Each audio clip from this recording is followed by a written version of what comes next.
Assalamualaikum warahmatullahi wabarakatuh. Waalaikumsalam warahmatullahi wabarakatuh. Selamat datang di program kita CSSR Review. Pada kesempatan kali ini kita akan membahas topik yang menarik yang beberapa hari yang lalu menjadi bahasan masyarakat kita, khususnya di masyarakat netizen. Ya, yaitu mengenai kasus atau fenomena anak menggugat orang tua. Nah, kita lihat misalnya banyak kejadian yang terjadi di Demak, anak menggugat ibunya, di Pekalongan juga anak menggugat ibunya, di Kendal juga sama, dan juga di Lombok anak menggugat orang tuanya berkaitan dengan motor seharga 11 juta. Dan yang terakhir ada tiga orang anak menggugat orang bapaknya di Bandung dengan gugatan seharga 3 miliar rupiah. Nah, untuk membahas topik ini, supaya kita memperoleh pemahaman yang lebih baik tentang kejadian ini, kita akan membahasnya bersama Profesor Rusli Azhari Mukhtar, nama lengkapnya ya. Oke. Nah, beliau ini adalah Direktur Pascasarjana dari Institut Agama Islam Negeri Palu, Sulawesi Tengah, dan beliau adalah guru besar di bidang hukum Islam atau Islamic Law. Mari kita sapa narasumber kita, Profesor Rusli. Selamat datang, Profesor Rusli. Ya, selamat, Kang Asep. Ya. Apa kabar? Alhamdulillah baik. Mudah-mudahan juga sehat di sana semua. Amin ya. Saya ingin mulai dengan pertanyaan pertama. Tadi saya sebut kasus-kasus beberapa kasus anak yang menggugat orang tuanya. Nah, saya ingin mulai dengan pertanyaan dari segi perspektif hukum Islam, hukum positif di negara kita. Bolehkah atau mungkinkah anak menggugat orang tua? Yang pertama, sebelum masuk kepada persoalan tersebut, mungkin perlu kita buat sejenis bahasa kita, yaitu tabayun terhadap semua kasus yang terkait dengan persoalan anak menggugat orang tua. Karena selama ini ada kesan seakan-akan kasus anak menggugat orang tua ini adalah kasus yang tidak begitu etis di dalam masyarakat. Kalau kita lihat secara lebih detail ya, kasus-kasus, tentu ada persoalan-persoalan terkait dengan kenapa seorang anak menggugat orang tuanya. Bahkan kalau kita flashback lebih jauh kepada periode-periode sebelumnya, katakanlah mungkin pada periode Umar bin Khattab, itu pernah ada satu kasus menarik, supaya kita bisa ada perspektif yang berbeda terkait dengan persoalan yang sedang terjadi saat ini. Jadi satu ketika Umar bin Khattab itu pernah didatangi oleh seorang tua, seorang bapak-bapak. Dia komplain kepada Umar, dia bilang anaknya durhaka. Nah, lalu kemudian Umar bin Khattab saat itu sebagai pemimpin, dia panggil anak tersebut, lalu dia omeli, dia hardik. Artinya dia ingin memberikan sanksi terhadap orang tersebut. Lalu orang itu berkata, wahai Khalifah Umar, apakah seorang anak punya hak terhadap orang tuanya, terhadap bapaknya? Ada. Lalu kemudian dijelaskan, bapak saya ini tidak pernah memberikan hak kepada saya, kewajibannya sebagai orang tua.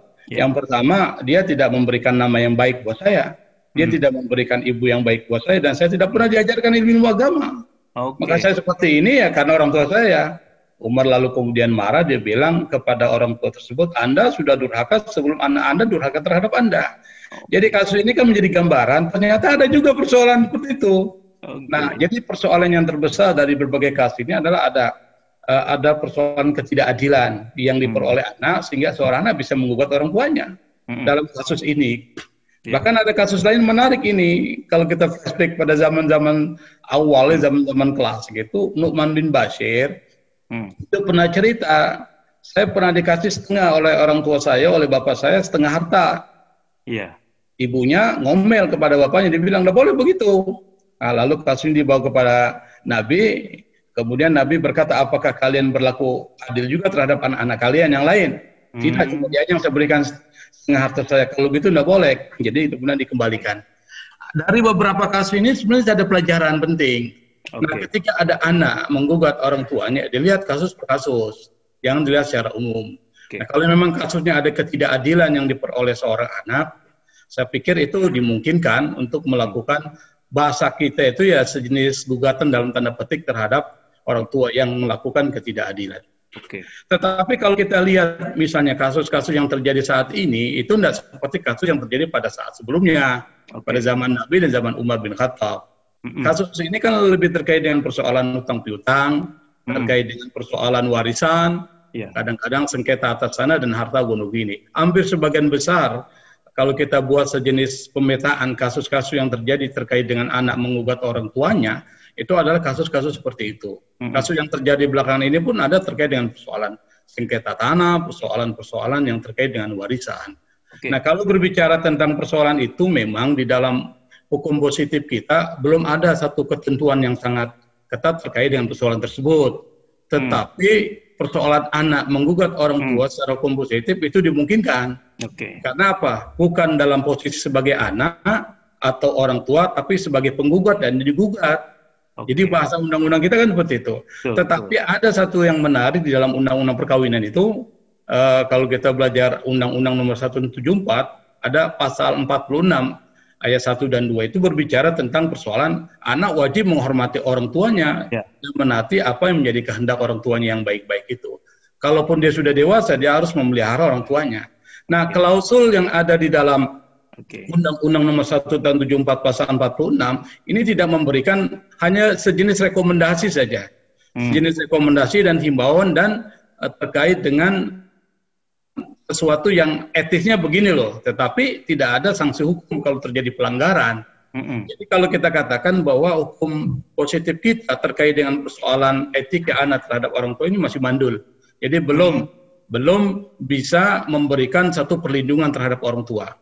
Oleh karena itu maka himbauan kita saat ini mungkin perlu ada sejenis amandemen undang-undang ya, perlu ada sejenis sanksi pidana terkait dengan persoalan jika anak menggugat orang tuanya karena persoalan-persoalan seperti itu seharusnya ada sanksi pidana. Tetapi kalau kita misalkan lihat dari aspek hukum Islam ini kan bukan semata-mata hitam putih, dia ada dimensi etis. Beda dengan hukum positif kita. Kadang-kadang lebih bersifat faktual, jadi tidak ada nilai etika dan dimensi etisnya. Jadi sebelum ke hukum Islam, saya ingin pertanyaan lebih lanjut dalam konteks hukum positif ya. Nah, tadi Anda dikatakan memungkinkan anak menggugat orang tua karena hukum tidak melihat itu anak atau bukan anak. Nah, apakah polisi atau pengadilan lah selanjutnya berhak mengabaikan gugatan ini dengan pertimbangan nilai-nilai sosial dalam masyarakat kita, katakanlah supremasi sosial di atas supremasi hukum? Ya, secara hukum ini kan seorang anak menggugat orang tuanya dimungkinkan, buktinya banyak terjadi dalam pengadilan. Nah, tetapi nanti dalam proses pengadilan seorang hakim itu ketika memberikan satu putusan banyak pertimbangan yang harus dia mainkan. Pertimbangan pertama adalah pertimbangan terkait dengan persoalan adat, persoalan sosiologis, ada pertimbangan secara yuridis. Secara yuridis memang tidak ada satu ketentuan yang melarang seorang anak menggugat orang tuanya. Dan bahkan terjadi di dalam masyarakat kita dan itu dikabulkan atau diterima gugatan tersebut dalam pengadilan, tapi nanti dalam proses pengadilannya seorang hakim bisa mendapatkan informasi-informasi dan itu kemudian bisa dijadikan sebagai dasar untuk memberikan satu putusan. Artinya itu. Jadi saya ingin mengatakan bahwa hukum positif kita itu belum mengatur persoalan yang dibahas secara meluas di dalam hukum Islam terkait dengan persoalan adab seorang anak terhadap orang tuanya. Nah, dikaitkan dengan cerita tadi di masa lalu, di zaman Nabi juga di awal Islam bahwa ada kasus anak memang tanda petik menggugat orang tuanya karena ketidakadilan yang diterimanya. Nah, tapi mengapa dalam konteks sekarang itu ketika ada anak menggugat orang tuanya seperti oleh masyarakat itu dianggap dicibir gitu? Karena padahal mungkin anak itu memperjuangkan keadilan yang dia tidak terima dari orang tuanya kan? Karena persoalan adat di dalam masyarakat kita itu posisi anak memang harus menghormati orang tua dan orang tua adalah sesuatu yang harus dihormati. Maka apapun yang terjadi di balik alasan apapun, maka seorang anak harus berlaku baik terhadap orang tuanya, terlepas dari seperti apa orang tuanya. Padahal kalau kita lihat lebih dalam lagi, seperti yang saya jelaskan tadi dalam beberapa cerita yang disebutkan dalam riwayat, memang ada kasus yang terbalik. Orang tua yang melakukan ketidakadilan terhadap anaknya, kekerasan terhadap anaknya. Nah, dalam konteks ini bahkan bukan cuma orang itu menggugat, tapi negara juga harus melakukan tindakan hukum terhadap orang tua tersebut. Benar. Nah, asumsi yang berkembang dalam masyarakat kita, karena memang ada satu jenis, satu apa istilahnya, satu keyakinan bahwa orang tua is everything, Oke. segalanya. Jadi apapun dilakukan itu selalu benar. Nah, ini yang Oke. perlu besar dilakukan sejenis. Mungkin saya sedikit berbeda ya dalam memahami seperti itu, karena kita Oke. harus melihat lebih detail terkait dengan Iya. kasus per kasus. Menarik. Orang masih menganggap right or wrong, my father, my mother Iya, gitu lah. betul. Masih seperti itu. Iya gitu ya. Oke, saya ingin lanjut ke pertanyaan dikaitkan dengan hukum Islam dalam konteks hukum Islam atau fikih ya. Nah, dalam wacana fikih atau hukum Islam, bagaimana pandangan para ulama atau ahli hukum Islam mengenai anak yang menggugat orang tua? Atau sebaliknya, orang tua yang menggugat anak kalau memang ada? Kalau dalam hukum Islam, kasus yang saya sebutkan tadi itu berimbang. Berimbang. Ya? Kalau ketidakadilan itu dialami oleh orang tua, itu lain cerita. Kalau ketidakadilan dialami oleh anak pun lain ceritanya. Nah, mungkin kasus yang paling banyak terjadi ini adalah ketidakadilan yang dialami orang tuanya. Kasus-kasus yang terjadi dalam masyarakat kita itu berbeda dengan kasus yang terjadi pada zaman Nabi dan zaman Umar. Yeah. Tapi pada zaman kita ini hampir sebagian besar persoalan yang terbesar bukan persoalan terkait dengan ketidakadilan yang dialami oleh anak, tetapi ada sesuatu hal yang memotivasi mereka untuk melakukan gugatan terkait dengan persoalan-persoalan ekonomi, warisan dan seterusnya. Yeah. Nah, sekarang kalau ditanya bagaimana hukum Islam melihat persoalan tersebut, hukum Islam itu lebih menekankan pada aspek moralitas sebenarnya, bukan aspek legalitas ya, tapi moralitas itu paling dominan. Maka hampir sebagian besar ketika bicara tentang hukum Islam itu muarnya di akhlak, di karakter, pembentukan karakter. Okay. Maka karena hukum Islam itu terkait dengan karakter, maka di sana ada tahapan-tahapan. Kalau kita bicara ahkam taklifiyah itu ada tahapan boleh, wajib dan sebagainya. Dan itu berubah-ubah. Bicara tentang persoalan nikah saja misalnya, hukumnya bisa berubah-ubah. Ada sunnah, ada seterusnya, sebagainya. Jadi persoalan itu menjadi persoalan kedua, tapi persoalan yang pertama moralitas. Nah, kalau bicara tentang persoalan moralitas, maka dimensi etis. Kalau kita bicara tentang adab terhadap orang tua, maka tidak etis ketika seorang anak lalu kemudian melakukan gugatan terhadap orang tua apapun alasannya, itu tidak etis. Kenapa? Karena ada satu asumsi dalam masyarakat Islam, hartamu itu, harta anak adalah harta orang tua juga. Jadi orang tua punya hak untuk menggunakan harta anaknya, apalagi kalau seadanya orang tuanya ditelantarkan. Maka dia bisa mencuri dari harta anaknya itu dan dia tidak kena sanksi loh. Kenapa? Karena di dalam harta anak itu ada harta orang tua. Kalau dalam bahasa kita ada nafkah yang harus diberikan kepada orang tua. Dan itu menjadi satu pembahasan tersendiri dalam kitab fikih, nafkah terkait dengan persoalan orang tua. Apalagi kalau orang tua itu diterlantarkan, ini lebih parah lagi. Jadi hukum kita itu lebih menekankan pada aspek etik ketimbang aspek legalitas formal ya, terkait dengan boleh atau tidaknya itu. Ini ada istilah dalam agama kita, ajaran birrul walidain. Apakah ini dianggap akan melanggar konsep itu? Masuk dalam kategori itu. Jadi kan bahasa kita begini, kita ini diperintahkan untuk berbakti kepada orang tua apapun yang terjadi meskipun berbeda agama. Nah, selama orang tua itu tidak memerintahkan kita melakukan sesuatu yang melanggar Allah. Kan bahasanya begitu. Artinya apapun yang mereka lakukan dan apapun keyakinan mereka, selama kita menjadi anak tentu harus berbakti kepada orang tua. Birrul walidain ini konsep paling kuat.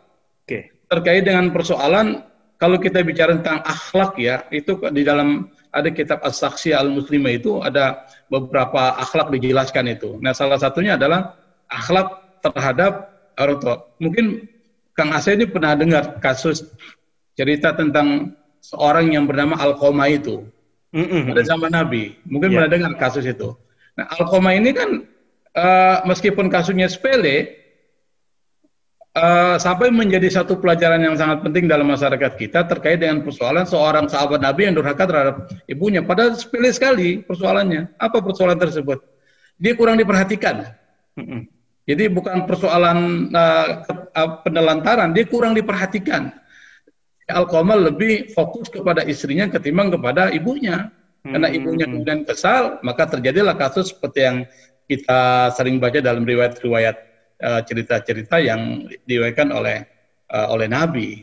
Jadi ini saya pikir kalau saya secara pribadi terkait dengan persoalan perlu dimasukkan dimensi etis ya di dalam kaitan dengan persoalan hukum positif yang terkait dengan persoalan anak menggugat orang tuanya. Dimensi etisnya hilang di situ. Oke, baik. Nah, bila ini kasus ini memang harus terjadi, penggugat atau persoalan ini mestinya dibawa kemana dalam konteks hukum Islam? Pengadilan agama kah atau pengadilan negeri, pengadilan nasional? Kalau perdata ya terkait dengan persoalan tersebut biasanya ke pengadilan agama. Jadi di dalam persoalan ini sebenarnya gugatan itu, kalau menurut saya ada beberapa tahapan sebelum masuk kepada wilayah gugatan ya. Kalau gugatan itu memang jelas gugatan perdata. Yang pertama adalah ya dimusyawarahkanlah persoalan warisan dimusyawarahkan, ada mediasi, ada yang disebut dengan bahasa kita ya mediasi itu, ada sejenis mediasi kira-kira apa yang terbaik yang tidak perlu dibawa pada tahapan pengadilan. Ini kan masalah perdata ya. Terkait dengan warisan ya biasanya di pengadilan agama. Saya memang tidak terlalu mendalam hukum positif, tetapi memang dalam persoalan-persoalan gugatan perdata yang terkait dengan persoalan warisan dan lain sebagainya, itu masuk wilayah pengadilan agama. Tapi ada beberapa hal yang saya pikir perlu disosialisasikan kepada masyarakat kita adalah terkait dengan persoalan bagaimana menanamkan kepada anak-anak itu pemahaman nilai-nilai agama yang lebih etis ya terhadap mereka, atau mungkin pendidikan yang perlu dilakukan perubahan. Saya pikir ini solusi karena sangat tidak etis kalau seorang anak itu sampai menggugat orang tua karena alasan-alasan hutang, alasan-alasan persoalan mobil yang dipakai, yang dipinjam, itu kan tidak etis itu. Saya pikir undang-undang meskipun memungkinkan gugatan itu terjadi, seharusnya sudah patah pada saat gugatan itu diajukan. Seperti itu. Nah, itu usulan dari kita ya seperti itu. Nah, apakah ini terjadi karena mungkin katakanlah otoritas keagamaan kita, tokoh-tokoh agama kita, kiai, ustadz, ajengan dan sebagainya kurang mampu mendidik akhlak masyarakat kita? Konsep, saya pikir mereka mempunyai pengetahuan tapi tidak mempunyai konsep bagaimana mentransfer ilmu itu berdasarkan konteks yang berkembang. Ini tugas kita sebenarnya para akademisi untuk memberikan pencerahan ya. Artinya begini, saya lihat hampir sebagian besar di beberapa pengajian-pengajian yang berkembang itu tidak pernah menyentuh persoalan-persoalan itu. Termasuk juga dalam kesempatan khutbah itu tidak banyak menyentuh persoalan-persoalan tersebut. Jadi ini terkait dengan persoalan bagaimana kita melakukan sejenis bahasa kita ya manajemen dakwah itu harus perlu ada satu lembaga atau otoritas yang bisa memberikan masukan-masukan seperti itu. Terakhir, Pak Rusli, tadi Anda menyebutkan juga tentang solusi. Nah, bisakah lebih spesifik solusi yang bisa ditawarkan untuk mencegah hal ini tidak terjadi lagi di kemudian hari? Yang pertama, kalau saya melihat fenomena yang berkembang saat ini, tidak ada solusi yang paling tepat kecuali pendidikan, education. Education is the solution. Jadi solusinya itu saya pikir melalui pendidikan ya, dari sekarang sudah mulai itu ditanamkan nilai-nilai etis itu terhadap bagaimana anak bertindak berperilaku terhadap orang tua. Yang kedua adalah pemahaman nilai-nilai keagamaan harus juga dimaksimalkan terhadap anak. Cuma itu solusi yang bisa dilakukan pada tahapan ini supaya mereka itu mempunyai pemahaman, mempunyai satu pengetahuan bahwa ada hal-hal yang tidak etis yang seharusnya mereka hindari untuk tidak dilakukan. Jadi dari kalau kita menggunakan pendekatannya Lawrence Kohlberg ya dalam moral development, satu perkembangan moral yang paling tepat untuk menanamkan nilai-nilai moral supaya nanti mereka terbiasa dengan moralitas itu adalah dengan pendidikan anak usia dini ya di PAUD itu. Dari tahapan moral. Karena ada kan asli mungkin benar dengar ada man syabba ala syai'in syabba alaih. Jadi orang yang terbiasa mudanya seperti itu, maka nanti tuanya akan seperti itu. Tapi kalau dia masih kecilnya, masih muda sudah tertanam nilai-nilai etis, maka nilai-nilai itu akan tetap tertanam pada saat ketika dia besar dan sampai dia menjadi tua. Jadi harus ada pembiasaan dari awal. Saya pikir dari pendidikan itu penting. Saya pikir itu solusinya. Menarik, menarik. Terima kasih atas penjelasannya yang mendalam dan mencerahkan ini. Saya harap audiens kita bisa memperoleh insight yang baru dan pemahaman yang mendalam untuk memahami kasus anak menggugat orang tuanya. Terima kasih sudah hadir di program kita. Sekali lagi, terima kasih atas kehadirannya. Mudah-mudahan ini bermanfaat bagi kita semua. Terima Amin. kasih.